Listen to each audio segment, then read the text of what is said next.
Seigneur soit avec vous. Évangile de Jésus-Christ selon saint Luc.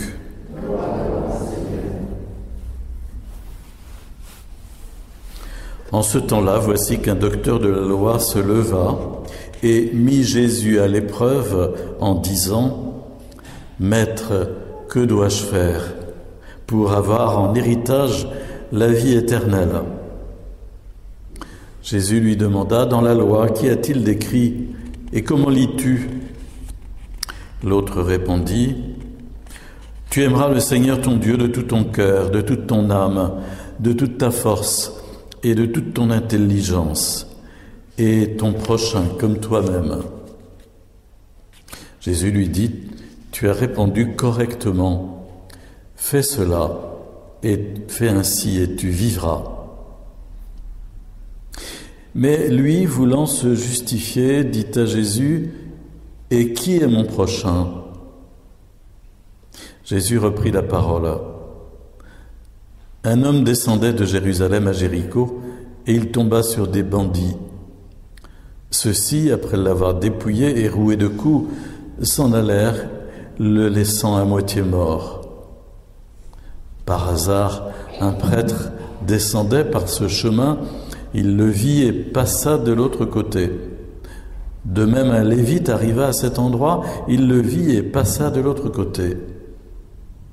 Mais un Samaritain qui était en route arriva près de lui, il le vit et fut saisi de compassion.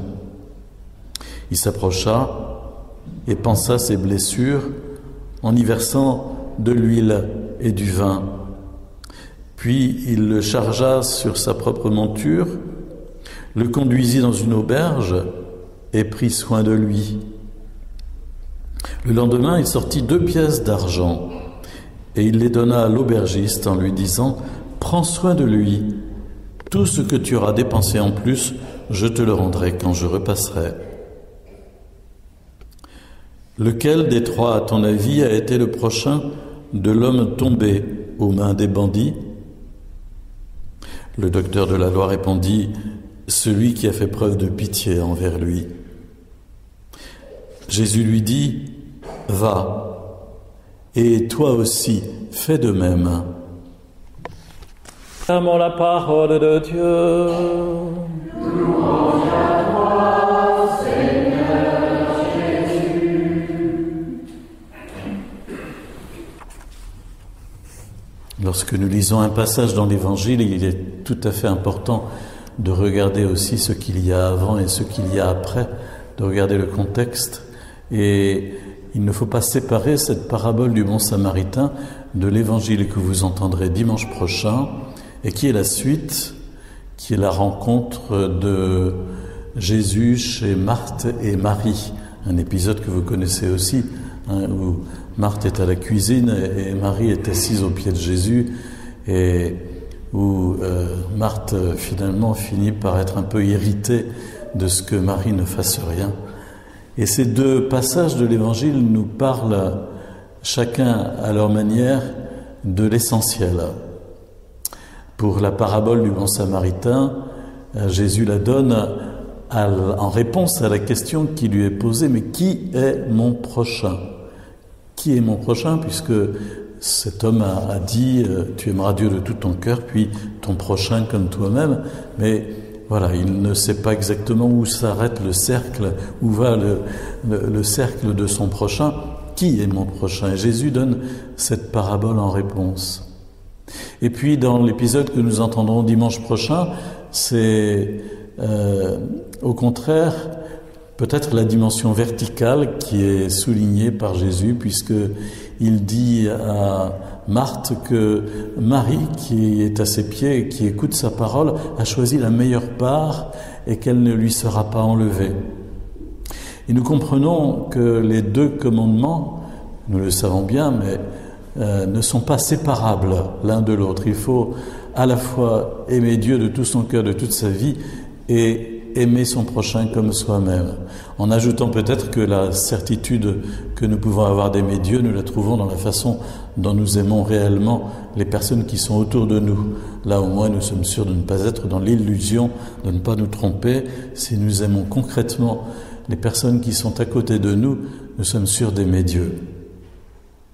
Je voudrais aussi faire une lecture un peu différente de cette parabole du bon samaritain, parce que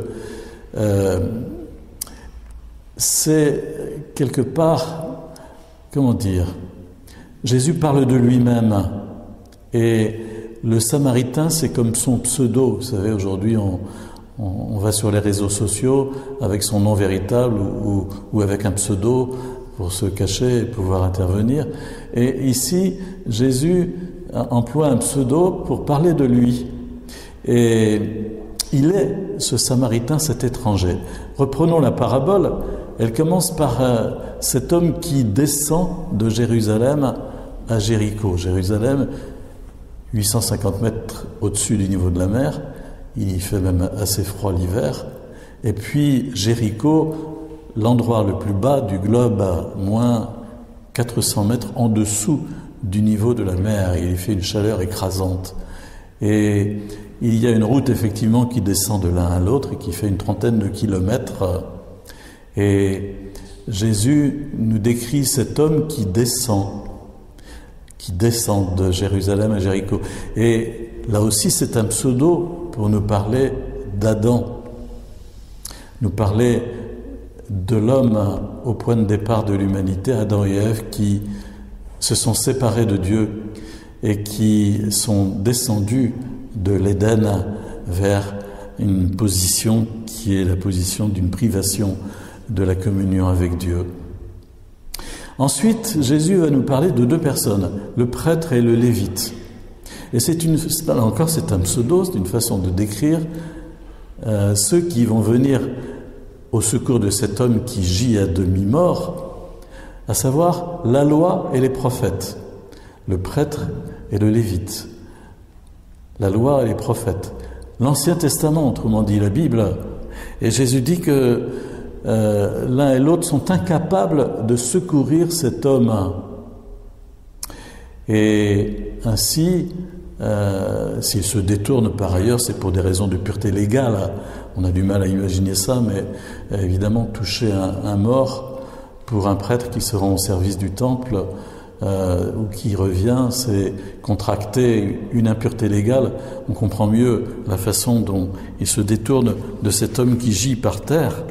En tout cas, Jésus nous fait comprendre que seul celui qui vient d'ailleurs, l'étranger, le samaritain, puisque les samaritains étaient considérés comme des hérétiques et comme des étrangers par les juifs, seul ce samaritain va s'occuper de cet homme qui gît par terre.